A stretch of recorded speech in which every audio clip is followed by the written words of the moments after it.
Welcome into A to Z Sports. I am Zach Bingham. He is Sam Phelan, and we are live here on a Thursday, getting rock and rolling on a Titans Thursday. We got a lot to talk about as we're still diagnosing and unpacking Rand Carthon's introductory press conference from last Friday, and we've got clips to show you. We're talking about the state of the franchise, what Rand Carthon can do, what he wants to do, what he can do, and look, he's got a big undertaking as his first offseason as general manager. How is he going to rearrange this roster? And so we're going to talk about what he has to work with. So I feel like there's going to be a lot of change and turnover just based on salary cap. We talked about Aaron Rodgers yesterday. Who knows if that's going to happen? Who knows what's going to happen with Ryan Tannehill and some of the other defensive pieces? Jeffrey Simmons has got a contract looming. So tons of things that are going on this offseason. We're going to dive into all of them. And then we'll ask about last year, Mike Vrabel won Coach of the Year. Now a division opponent's coach is in the running for Coach of the Year. We'll go through the three finalists. We'll pick out who we think should win the Coach of the Year. And we also have the Magic Bucket.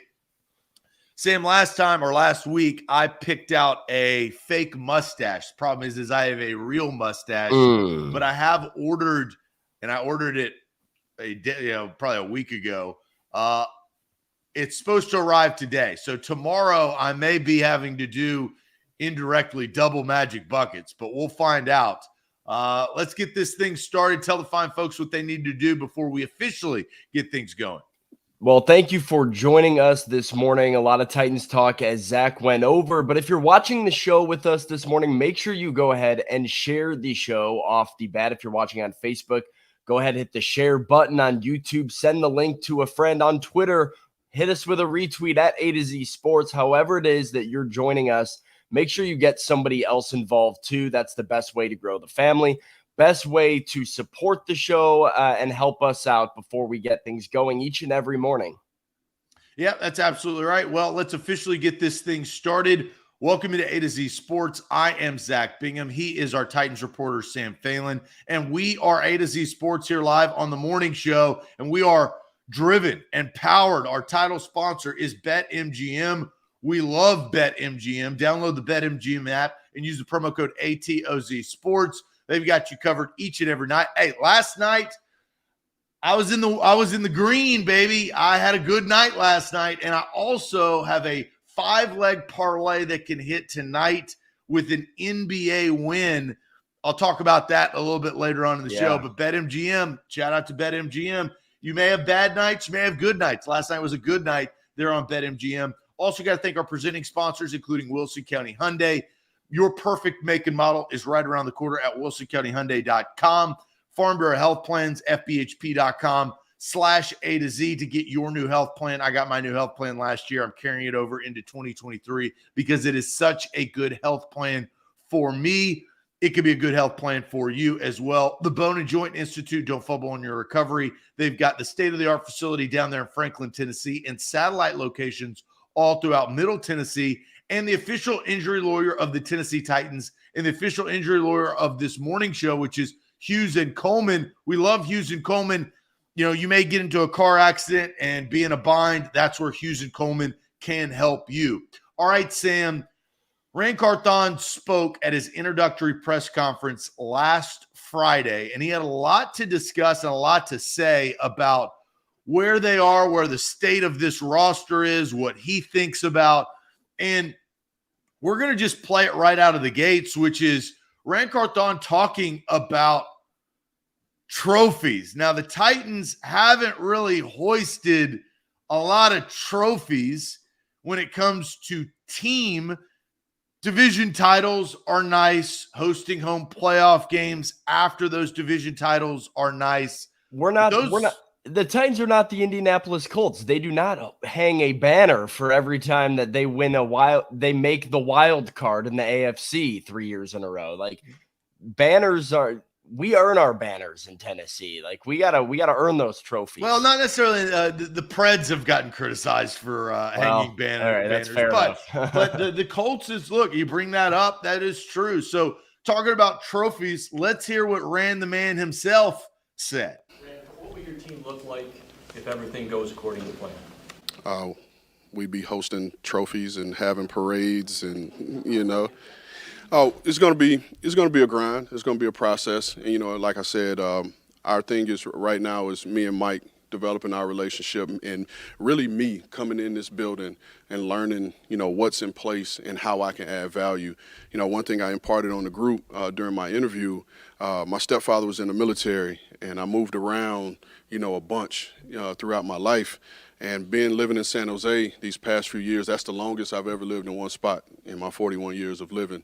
And so I've always had to be the person to come in and just insert myself into a new culture, learn that new culture, and see where I fit. So I feel this is natural. This is a natural thing for me to do, is come in and learn my fit. And over time, I'll establish myself, as a leader and help Mike build the team that he wants. There you go. Yeah, Rand Carthon not only saying, he wants to be hoisting trophies and doing parades and stuff, Zach. He also wants to be the leader that comes in, inserts himself in this culture, and makes a difference. And I think you and I are both on the same page that this offseason, there is a lot of things on Rand Carthon's plate for things he needs to take care of with the Titans to get to that point. But certainly nice to hear the Titans general manager feeling confident in his abilities to impact the way things are done here in Nashville and bring them to that championship level that you're now seeing the San Francisco 49ers rise to. How long is that process, I guess, is the question everybody wants to know, right? I mean, where is this roster in comparison to the elite rosters in the NFL, and what's the shortest path to getting in the conversation with those teams? Yeah, and you've got to look. Talk is cheap, right? Yeah, we all want to do that. We all want to be, Jeff Bezos and be able to, hang out on however many, billion-dollar yachts. We all want, trophies. You all want all the accolades. But how do you get there? The same guy, John Robinson, said the same stuff is in his introductory press conference. So I do take that with a grain of salt and look through that. But, Rand Carthon also said after he said that is that it's going to be a grind. It's going to take a lot of work. You've got to diagnose talent. That's the number one thing Rand Carthon has got to come in here and do. He's got to diagnose talent on this current roster. He has to diagnose talent down there at the Senior Bowl and what his scouts and his scouting reports say to select players that can come in and have an immediate impact. And, we saw this last year, Sam. They traded away A.J. Brown, and to kind of supplement A.J. Brown, what did they do? They went out and they drafted 3 rookies to try to make big impacts. And, Chigakonkwo made a big impact at times. He didn't get the ball enough to make a bigger impact. Treylon Burks had glimmers of hope, but he was riddled with injuries during his rookie year. And Kyle Phillips, who everybody was so high on, was obsolete because of his injuries that he sustained his rookie year. So the 3 rookies came in there and really didn't do much. Chig did the most out of all 3, but it wasn't enough to replace a superstar and a Pro Bowl wide receiver that is A.J. Brown that you traded away for. And then you look at what you got in return and who you drafted. They have a problem on this roster because it's not good enough. They didn't make the playoffs for a reason. Injuries is a part of that. I'm not naive to sit here and say that injuries did not impact their 7-game losing streak to end the season and prevent them from making the tournament and winning another division title. But overall, the idea of what John Robinson went into last season with to try to win didn't work. Rand Carthon cannot make moves and decisions like that to put this franchise in bad situations, in bad spots. He can't do it, or he's going to get criticized. Yeah, no, I think regarding Treylon Burks and Chigakonkwo and Kyle Phillips, who obviously was pretty much irrelevant after week 1, had a great week 1, but then just was not on the field for the Titans or getting any looks to have any sort of impact. Traylon Burks and Chigakonkwo both showed me enough where I feel really good about both of them moving forward. I think you have two really solid young weapons that are going to continue to develop and get better. But the problem with both of them and the problem with the A.J. Brown trade was never what Traylon Burks could be and could develop into and what his price tag was. It was the rest of your roster is in a win now window, and rookie Traylon Burks is not A.J. Brown. That was always the issue with it for me, was like, even if you believe Traylon can be A.J. and can develop into A.J., and I don't think that's all that crazy to believe now after seeing what he's fully capable of in his rookie season. But regardless, rookie year Traylon Burks is not fifth year, fourth year, whatever it is, A.J. Brown for the Philadelphia Eagles, and we see the playmaker that he is every day. So that was John Robinson's gamble, was trying to get that value, that word that we talk about regarding J-Rob all the time, and sacrificing a Pro Bowl, all-pro caliber player in the middle of your contention window because you were too stubborn to pay the price. Now that is the question for Ran Carthon is, how close are you? How far away are you? How much do you need to do to get to that contention?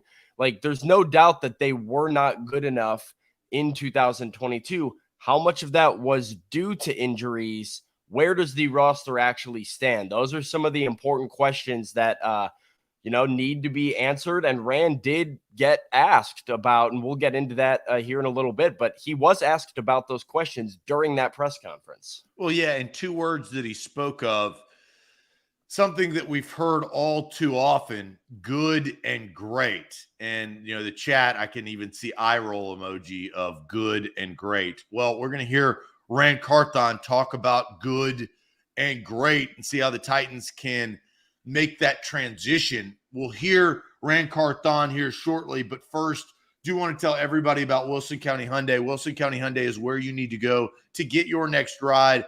WilsonCountyHyundai.com. Look at their inventory. They're perfect. Your perfect make and model is right around the corner. Quick trip down I-40 exit 236. Painbone owns Wilson County Hyundai. It's family owned and operated. They'll hook you up with a great deal. Test drive one of their vehicles today. It could be the full-size SUV, the Palisade, which they've got on the lot. They also have Sonatas, Elantras, Tucsons, and Santa Fe's. Fuel-efficient cars and SUVs for your liking, for your family. If you're looking for a really good car, we've had many people in the chat and many A to Z Sports followers go to Wilson County Hyundai to purchase or service their vehicle. We love Wilson County Hyundai, and so should you. That's WilsonCountyHyundai.com. Today's show is powered by BetMGM, the king of sportsbook. Zach, you said you had like a 5-leg parlay hinging on NBA tonight. Is that right? Did I have that right? It is. Well, guess what?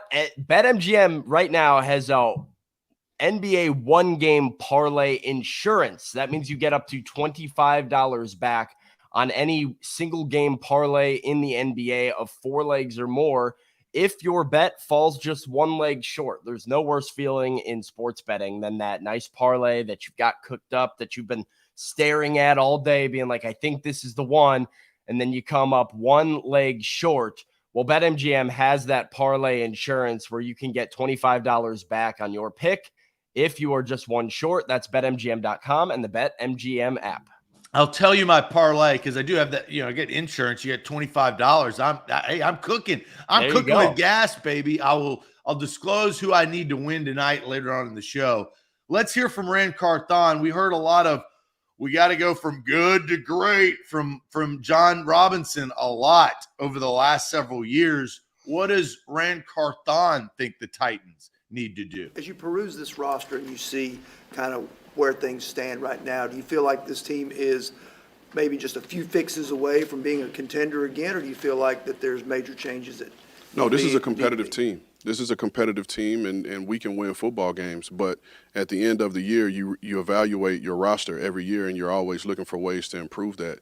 And so that's what we're going to do here. Although I feel the team is competitive and we're good, the objective is not be good. The objective is to be great. And so we're going to continue to work to build a great roster, and that's going to be every year. So you can always take it to a new height. So that's going to be our approach. Good, not great. Good, not great, but wanting to be great. That's Ran Carthon's message afterwards. Zach, just initial reactions from hearing the Titans general manager. My favorite part of it, I'll go ahead and say that.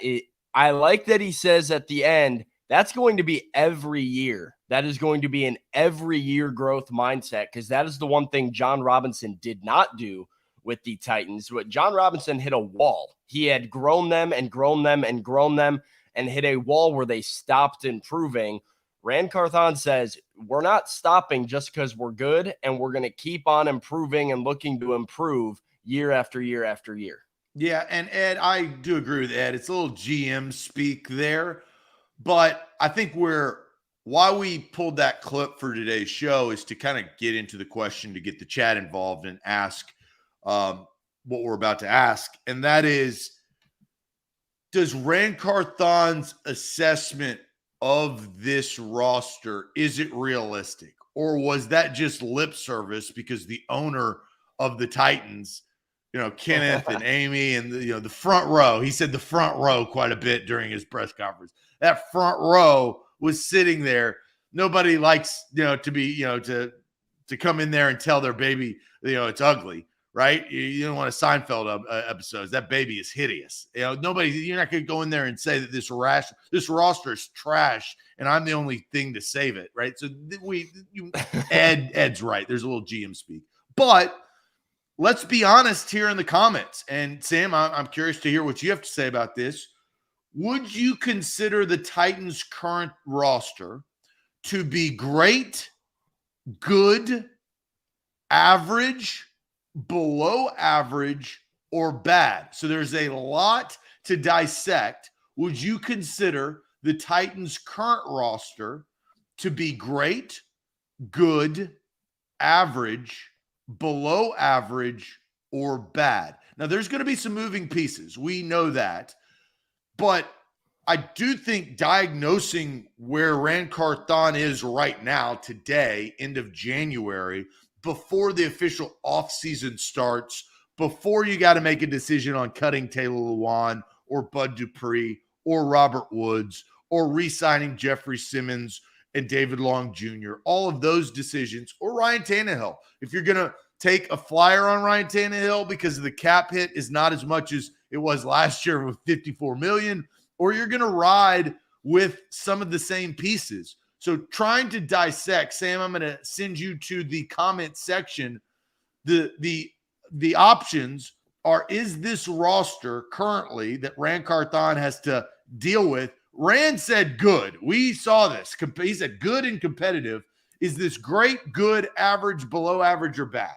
Yeah, and it's important, right? It's what you said. This is the roster that Ran is inheriting right now that he's kind of just getting passed off to, right? It's like somebody sells their company to you when they know that the financials are a mess. They know that there's all these problems in turn, and they're just like, oh, your problem now. And that's what Ran Carthon has on his hands. So let's see what the chat's saying about this Titans roster. Great, good, average, below average, or bad.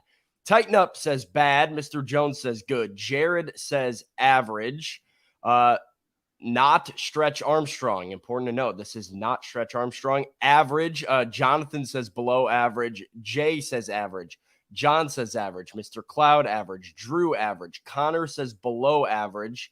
Sheila and Andre are both average. Sam says average. Rob says average. Mitchell rather says below average.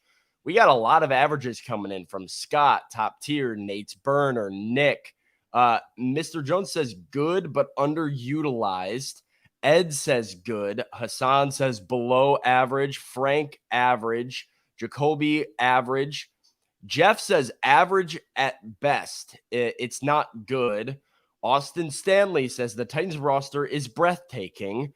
Brandon says average at best. Clayton says average. Xavier below average. Eric says good. Feels like average is the overwhelming consensus from the chat here. Zach, do you want to do the honors? Do you want me to go? Where are we standing on this Titans roster? Well, let's hear Rand one more time. What is Rand? Because this is Rand, the general manager's words. Competitive, good.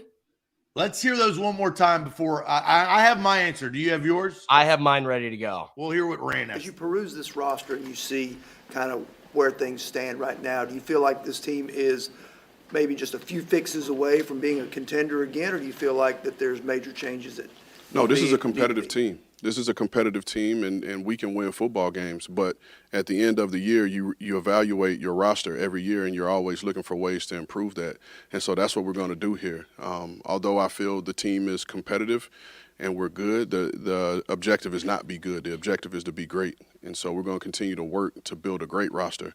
And that's going to be every year, so you can always take it to a new height. So that's going to be our approach. That's the GM, competitive, good, looking to get to great. Here's where I'm at. This is a below average football team. I don't think this is even an average football team. And they have some good players. They have some great players. But this is a below average football team. Their offensive line is bad. They had 49 sacks last year, tied for 5th most in the NFL. They don't have a game-changing wide receiver or pass-catching threat on their current roster as it stands. The quarterback is average at best when he's playing his best version of football. Maybe he's slightly above average. The secondary is not good, and you just fired your defensive backs coach to prove it. Your best players can't stay healthy. You have some good players, but they did not have the horses in 2022.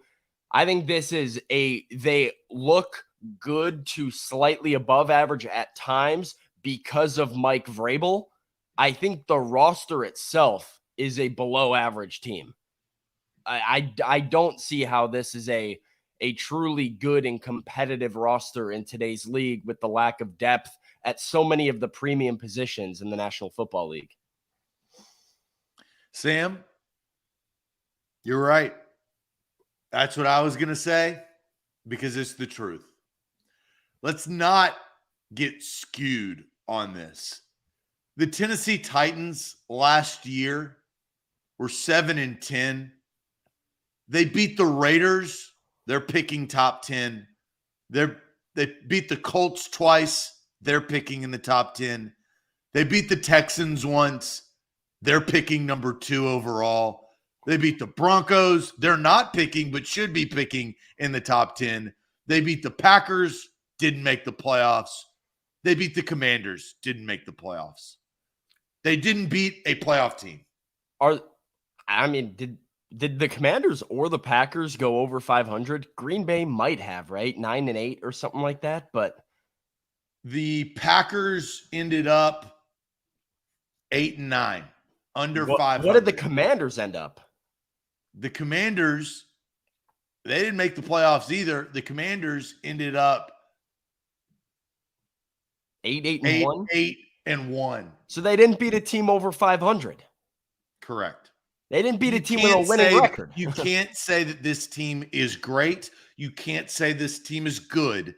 You can't even say this team is average. They didn't beat a playoff team. They didn't beat a team with a winning record all year. They ended the season on a 7-game losing skid after starting 7-3, which was a complete facade, only to end their season in Jacksonville and hand over the momentum to a division foe with a number 1 overall quarterback in Trevor Lawrence to try to gain some ground and some growth, in which he did in the last few weeks of the season. Who did the opposite of the Titans. They ended on like a 7th game winning streak besides the Chiefs loss. And you can't sit here and tell me that this is a good or an average roster. They're below average. They're not bad. A bad roster and a bad team are the Houston Texans. The Indianapolis Colts last year were a bad team. The Yep. Denver Broncos were a bad team.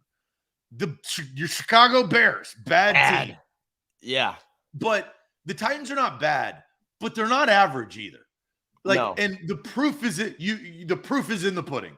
You know, we always say, Bill Parcells, you are what your record says you are. Their record says that they didn't beat a team with a winning record. I think in order to be average, you have to do at least one, but a couple things really well. I can't name one thing the Titans did really well in 2022 or do really well as a team. Can you? I mean, like, what did this team excel at last season? At times, they were good in red zone conversions. At times. Sure. I'm more referring to like a position group. I mean, obviously they have Derrick Henry. But their offensive line didn't allow Derrick Henry. So if they have one great player. I mean, they have a lot of great players. Jeffrey Simmons is a great player. I think Kevin Byard's a great player. They have great players, but yeah, great players does not a good team make. So you need, I mean, I totally agree with you. Their roster is what you say you are, the old saying there. But yeah, like they are 7-10. I think you're always closer than your record suggests or your roster suggests when you have Mike Vrabel, because I do believe in him as a head coach. I think the fact that they stayed in as many games as they did over that 7-game losing streak, and they played Kansas City tight with Malik Willis, and they played Cincinnati tight, and they played Dallas. Sam, they didn't play Dallas well. They got blown out in the second half. That's the NFL. Well, true, but I'm just like, I think the Bears played close games. The Texans beat the Titans. Like, this is the NFL. You do not get a rose at the Bachelor for being okay. Would you not say, though, that Mike Vrabel has this team consistently more competitive than the talent level of the roster? Oh, he squeezes more juice because he's a good head coach. Yes. Yeah. But that's my point with that. I think they were more competitive in games and will continue to be close. Like, I don't think this Titans roster, even if you run it back, I don't think they can go 5-12. I think Mike Vrabel's too good. The roster and Jibo, the roster's trash.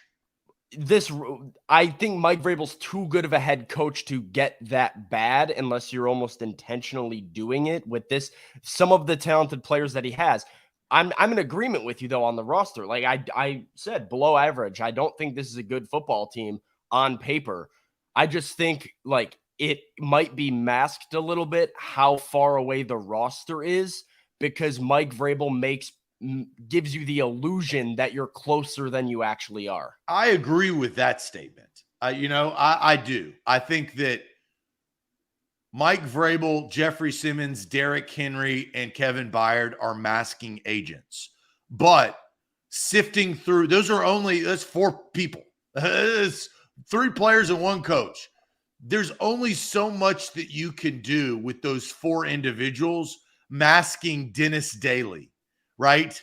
Masking, RPT or NPF, excuse me, left tackle or right tackle at the end of the season, all of his rookie mistakes, masking some of the missed tackles that happened in the secondary, masking Caleb Farley as atrocious of a cornerback that he was before he got hurt.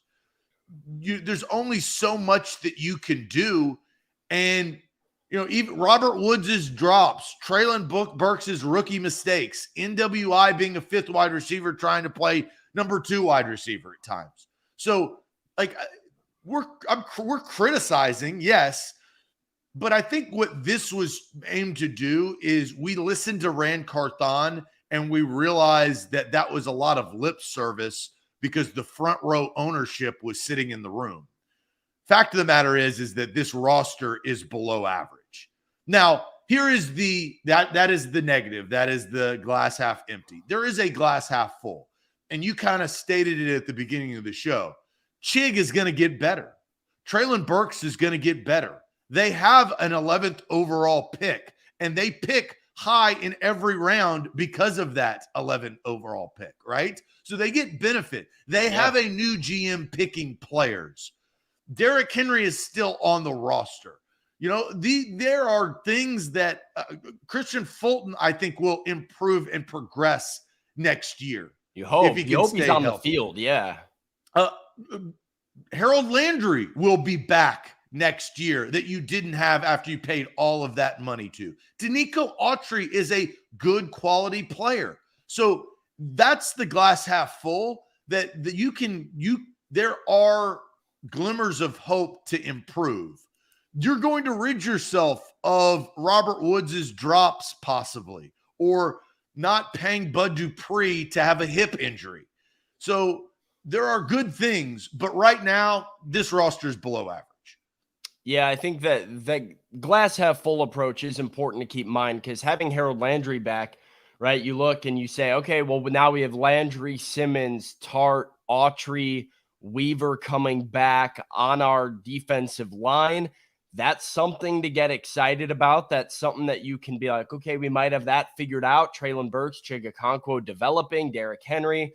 There's a lot of holes, but yeah, I totally agree with you, Zach, that Ran is not going to stand up there and say, thanks for hiring me. This team stinks. We got a lot of changes to make. I'd love to hear what he believes about this roster behind closed doors. And I do think he believes that there are, when he says competitive and good team, I know he probably is leaning more into those talented players that he has to build around. That is exciting for every general manager, but it comes down to the depth, comes down to some of the premium positions that haven't been on the field. I do think at this point in time, I have to associate a certain player's value with a certain player's availability.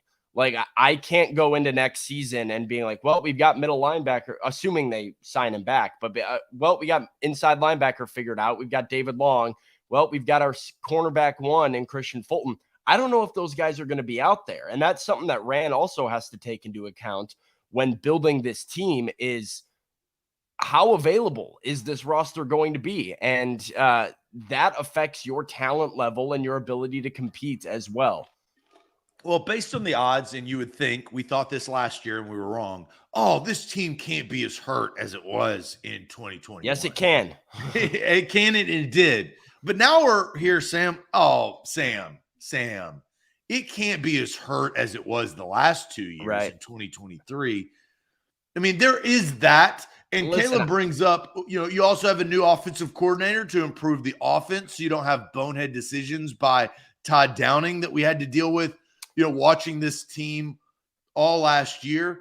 Sam, and look, I want to clarify this, and I've seen, in the chat, it's like, oh, Zach, you don't argue with Sam like you do Austin. I don't know what Sam's going to say.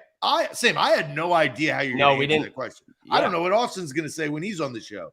Sam, I honestly did not think that you were going to say what you said, to be honest. You were ready to come after me. I was below average before we started the show. I was like, well, I don't know. I think, Sam, I thought you were going to go a little easy on this roster. I thought you could have even gone good. I thought you were going to go average, but I didn't know that you were going to go below average, but I think it's the truth.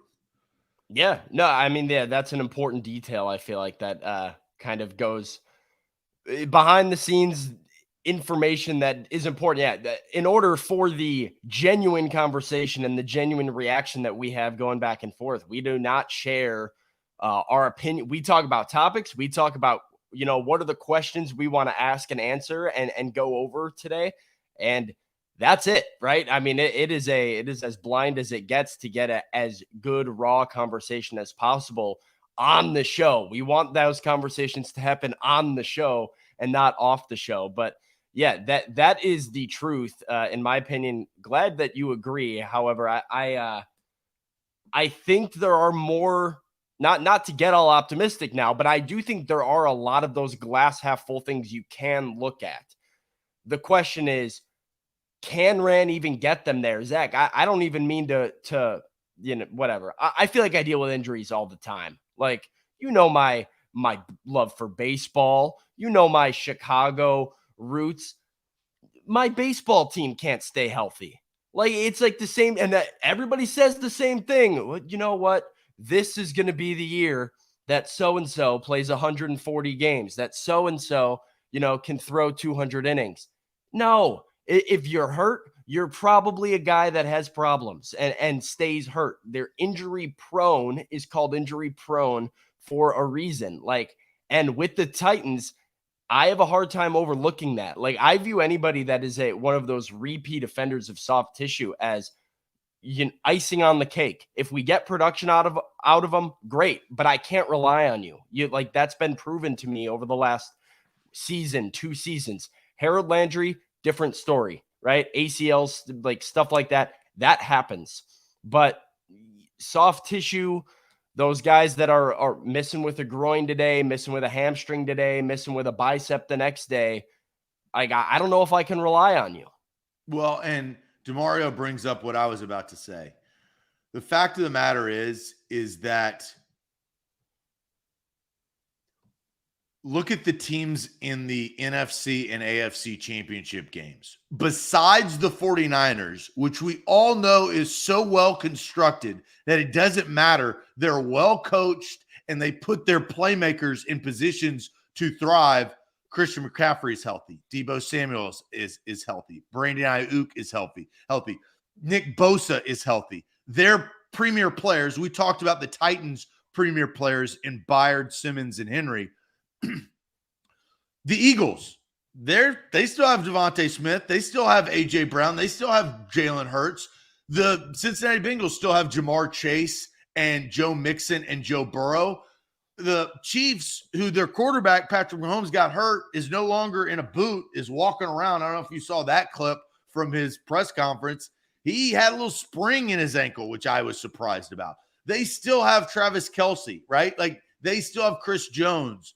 That's how you are going to win a Super Bowl. You can't win a Super Bowl or even compete like the Titans have been the last 2 years with all of their injuries. You can't do it.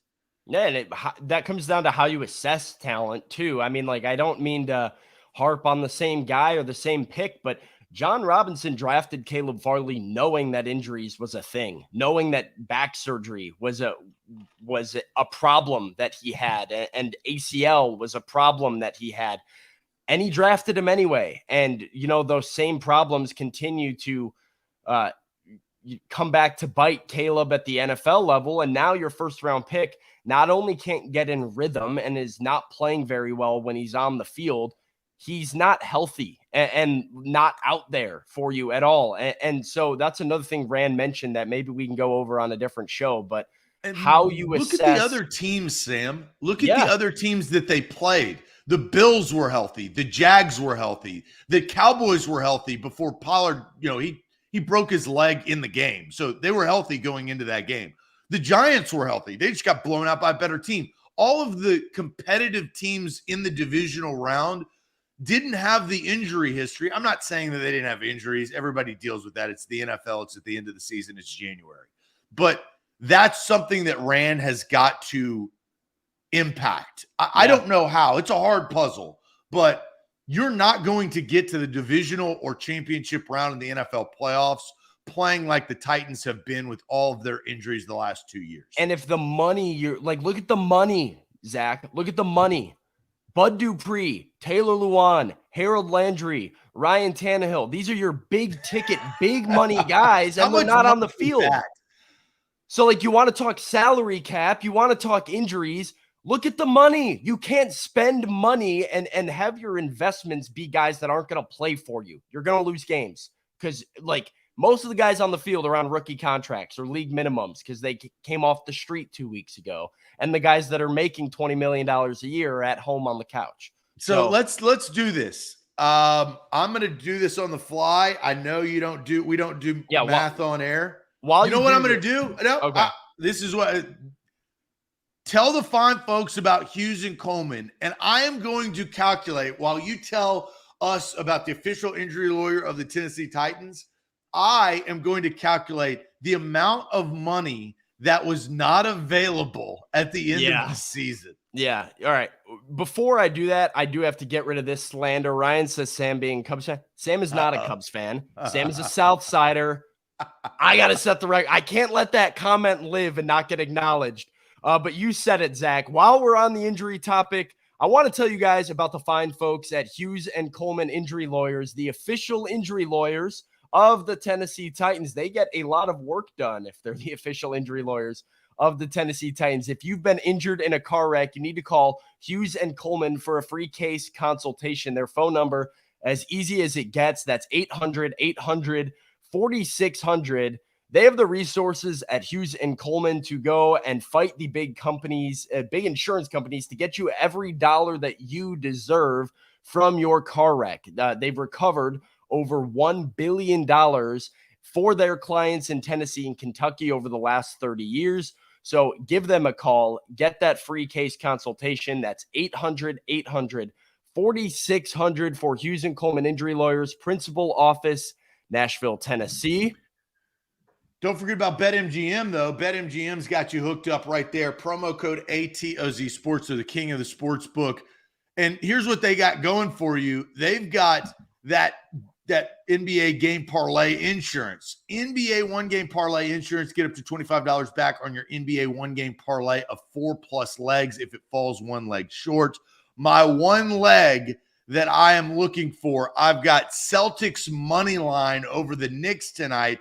The Celtics are -8.5, so I feel very good about this. I'm thinking about hedging and buying some juice and buying Knicks +10. God bless. Maybe the Knicks won't lose by 10 points, and I can recoup some of the money. And if they lose by 5 or much less win, or I don't want them to win, I want them to lose by 2. Now I can make even more money. So that's BetMGM for you. They are the king of the sports book.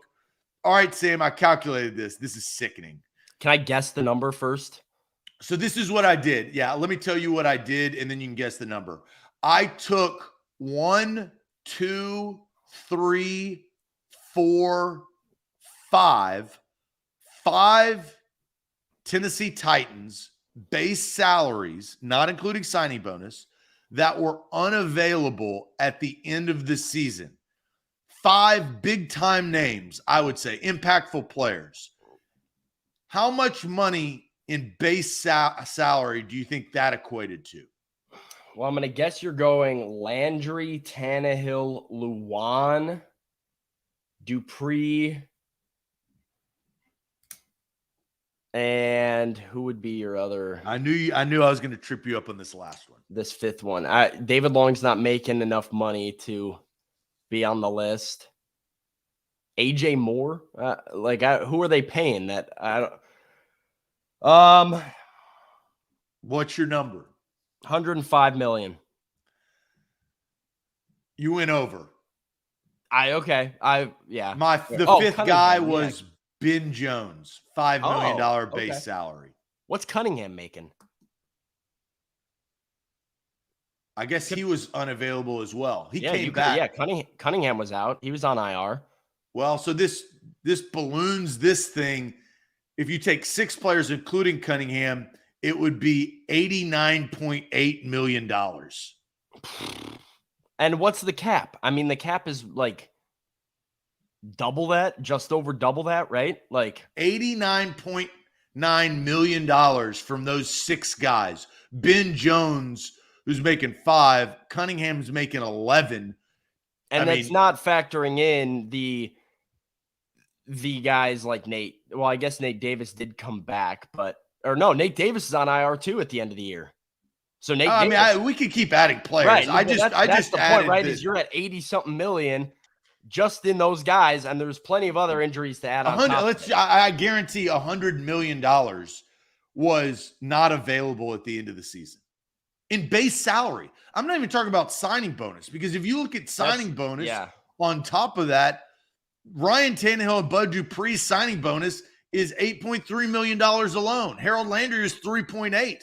So now we're up to about $10 million in signing bonuses through those top 6 players. So it's well over $100 million, just money that's going against your cap for players that aren't on the field during a majority of the season and definitely down the stretch. Which is the most important time to be on the field.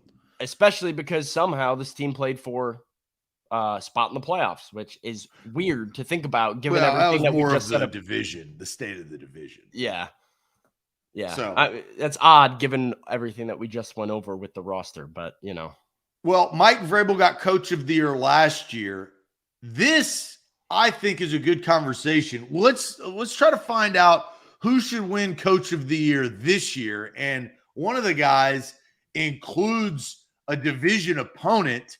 Sam, why don't you take this away and kind of diagnose who these coaches are and why they are in the running for NFL Coach of the Year? Mike Vrabel won it last year for his roster management and the fact that the Tennessee Titans were the number 1 seed in the AFC and got the bye despite all of the roster pandemonium that occurred.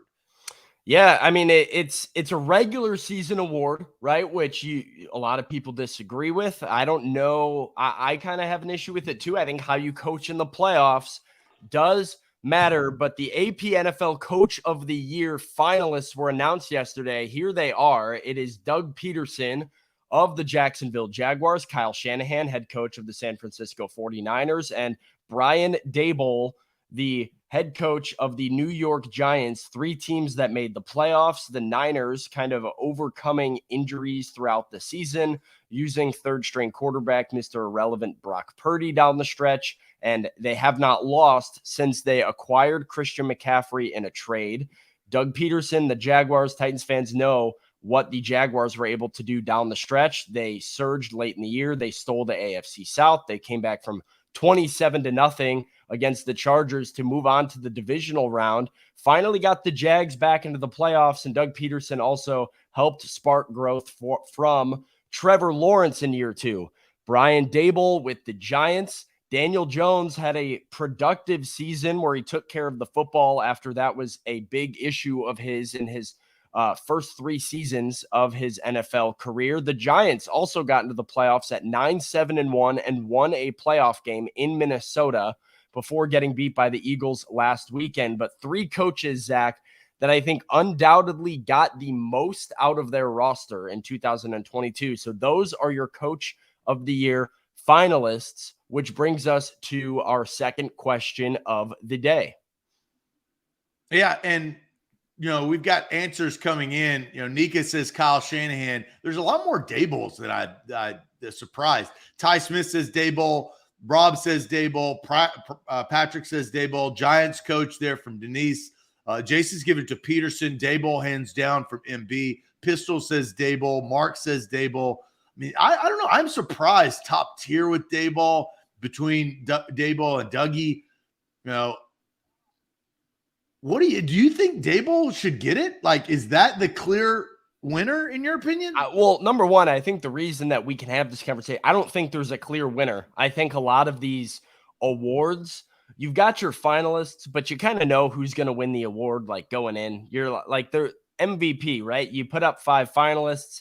I think there's kind of usually a consensus MVP. Maybe not this year, but I think there probably is. I don't know. We'll go through those awards before the NFL honors coming up. And Lee brings up Dan Campbell.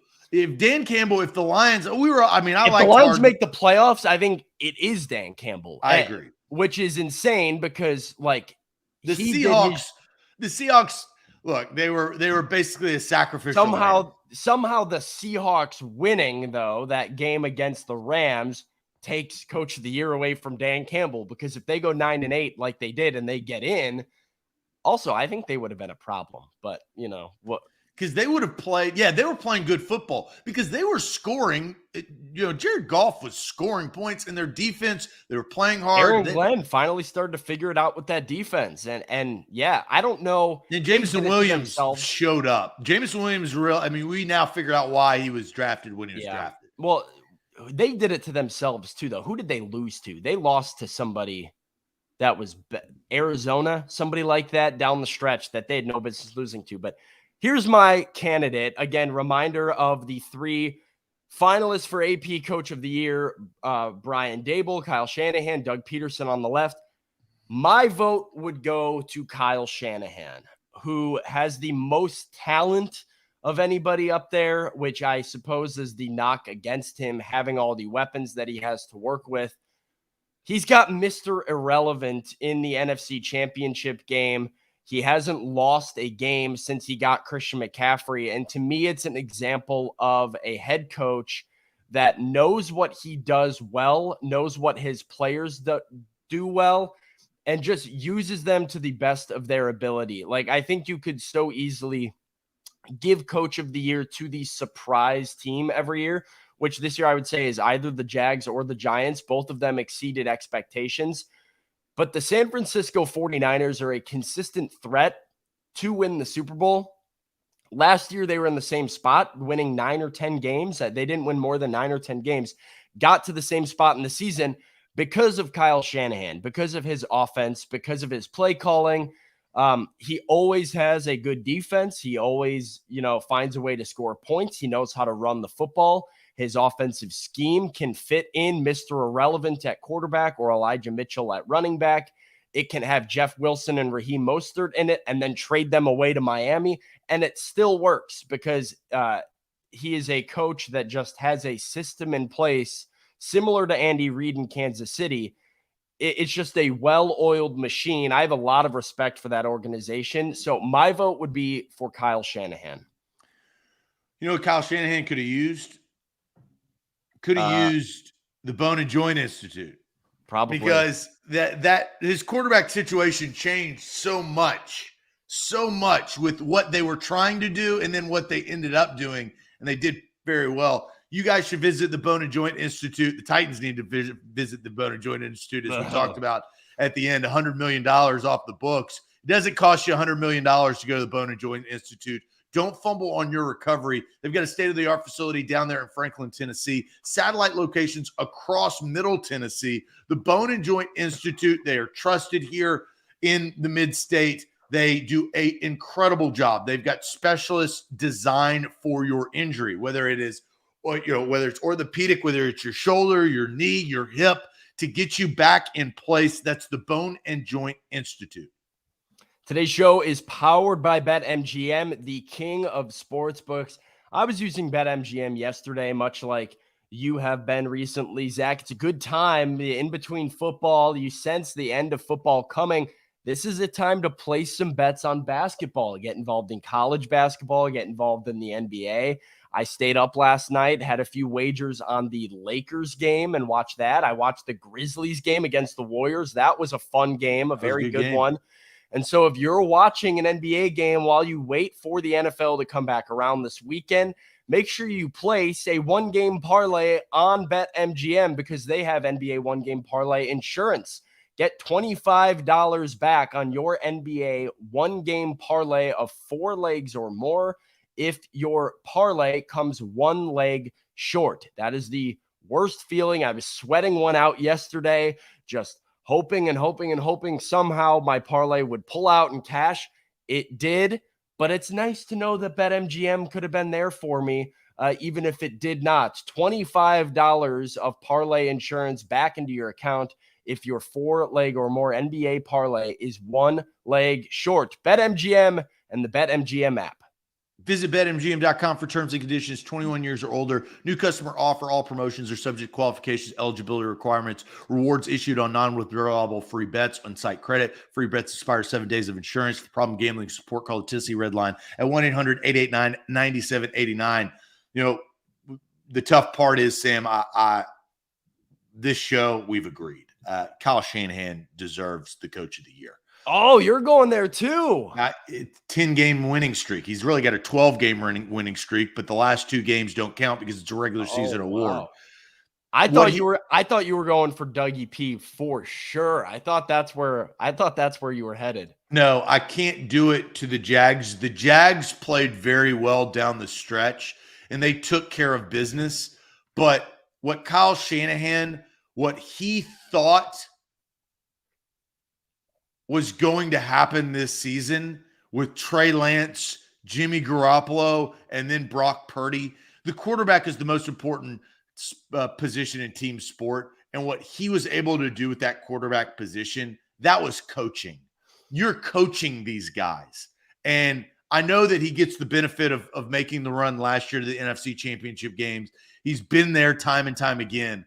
But it was unbelievable how they were winning games and then beating teams. They beat the Cowboys. The Cowboys are a good team last week, and they beat them because they got drives at the end of those games. They're well constructed. They've got a lot of really talented players. But what he's done with Brock Purdy, I think, is some of the most impressive coaching that I have seen watching football. Getting the most out of a guy who doesn't play NFL football. I mean, I know he's got a great team around him, but Purdy is playing really well. Yeah, and he's making the right reads. He's making the right throws. He's making the throws for the most part, and even when they're not perfect, guys are open, right? And that's a good offensive scheme, and he's giving him playmakers. I think, too, just as impressive as Brock Purdy, like the hype that Brock Purdy has gotten down the stretch here, if you were to look at the numbers, Jimmy G was even better than Brock Purdy. And this is Jimmy G, who, probably a better quarterback, like more experience. They didn't want to bring him back. They brought him back out of necessity, reluctantly, and just said, I guess you're back, but we're going to bench you and we're back up. And Jimmy G, not disgruntled, maybe internally disgruntled, is still stepping up to the plate, playing really well for the 49ers. That's a head coach keeping the ship together, right? He's keeping this thing together through probably a very weird locker room dynamic of Trey Lance coming in, starting the beginning of the season, the guys in the locker room looking around being like, we're losing with him, and we went to the Super Bowl and the NFC Championship game with Jimmy. We want Jimmy. Then he goes down, and now it's Mr. Irrelevant stepping up, and they are where they are. It really is an incredible, incredible coaching job by Kyle Shanahan. I'm surprised you went there, actually. And Dadson says, look, for him, the coach of the year is more about doing more with less and overcoming adversity. And that reflects, it's hard time to give it to the head coach that's $7, $20 to $30 million players. And Dadson, I think the reason why, at least for me, it's about the quarterback. He did more with less in a quarterback and competing. It's still very difficult. If you have George Kittle and you have Deebo Samuel and Christian McCaffrey and you can't make the right reads and get them the football, it doesn't matter. Well, and here's the last thing too. I think the success of Brock Purdy in the Niners since he's been in there is also a sign of Kyle Shanahan knows what he's talking about in terms of scouting and what works. Because if you remember correctly, Zach, the story out of that draft class was Kyle Shanahan wanted Mac Jones and John Lynch wanted Trey Lance. John Lynch made that trade happen to go get Trey Lance. Kyle Shanahan wanted Mac Jones because he wanted a distributor of the football who could stay calm in the pocket and just get the ball where it needs to go. He said, I'll take care of the rest. He got Trey Lance, and Trey Lance could end up being a good NFL quarterback. I still think he has some. You don't know. I mean, you haven't seen a lot of him. We know as much about Trey Lance as we do about Jordan Love. Yeah, for real. But I mean, Brock Purdy probably falls more into that Mac Jones, not that physically gifted. He doesn't make the best throws. He doesn't have the strongest arm. He's not the most accurate, but he's very calm in the pocket. He finds a way to extend plays, and he gets the ball where it needs to go in a timely manner.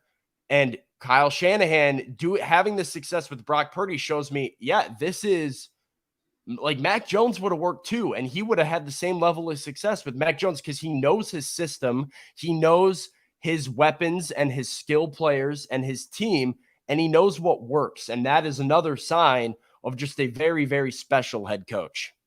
All right. Well, look, that was a good decision. I did not think that we were going to go both below average and both Kyle Shanahan, but that's how the chips fell. Now we'll find out where the chips fall for the Magic Bucket.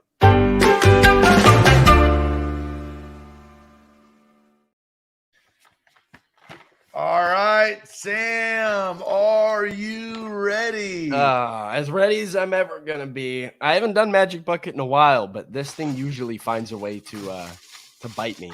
All right, Magic Bucket time. Sam, I'm picking. Do you want me to pick for you or you want me to pick for I'll go first. You want to go first? Okay. You can go first. All right. Better take that hat off tomorrow. You have to spike your hair for the show. Well, I got to get a haircut. I was going to get a haircut today, so I'll go get a haircut.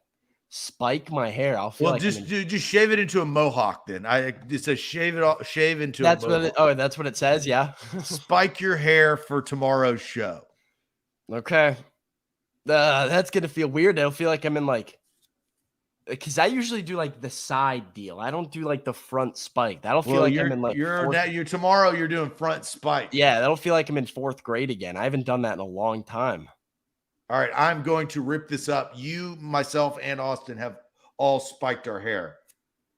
It's done. Oh, okay. There you go. So for me, I am going to pick mine.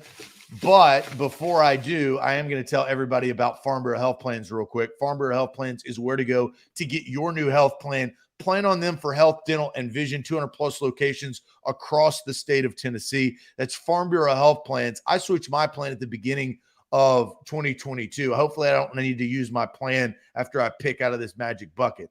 I want to stay away from that, but I at least have it. And that is something that gives you peace of mind as you navigate day to day. They've got the perfect plan for you and your family. If you're a single guy or girl, or you have a family, you've got multiple kids, they've got your perfect plan. That's fbhp.com/A to Z. All right, Sam, here is my magic bucket. Let's see it.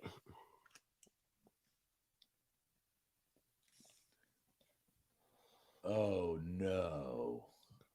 This is something I have not seen. And do you have to, is it a tomorrow one? Are you doubling up with the fake mustache? Well, it will have to be ordered. Okay. Next week sometime? Oh, no. The one chip challenge. One chip challenge? I don't know what that is. Oh, wait. I don't know what that is. One chip challenge. I don't know if we're talking food. I don't know if we're talking golf. Like I haven't heard of that. The one chip challenge? You've never heard of the one chip challenge? I'm assuming it's food, but I don't know what it. No, you got to tell me what it is. It's the hot chip.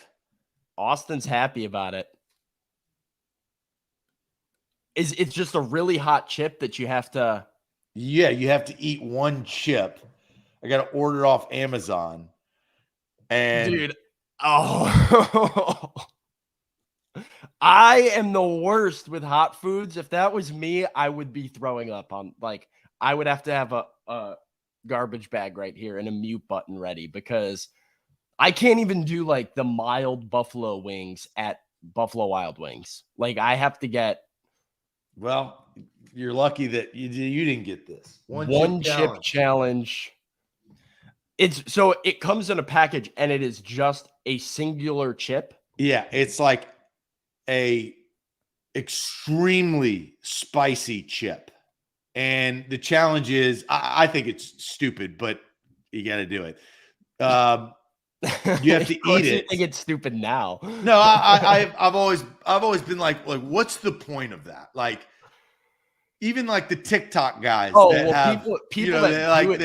they drink hot sauce. Yeah. Well, that's part of why it's Magic Bucket, right? I mean, I guess if you're doing it, I know why. And there's a lot of stupid things in this bucket. I'm not saying that, right? Yeah, I mean, if you're doing it for online content, I get it. But if you're doing the one chip challenge for fun, you probably have issues. Like, I don't know why anybody would want to do that. So it's just one chip with a lot of Scoville units, and then.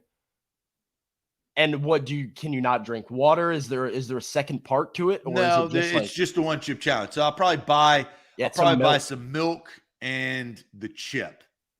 Yeah, you gotta get a half gallon. They always say like milk helps you. Milk doesn't help. Like nothing helps. I feel like it does though.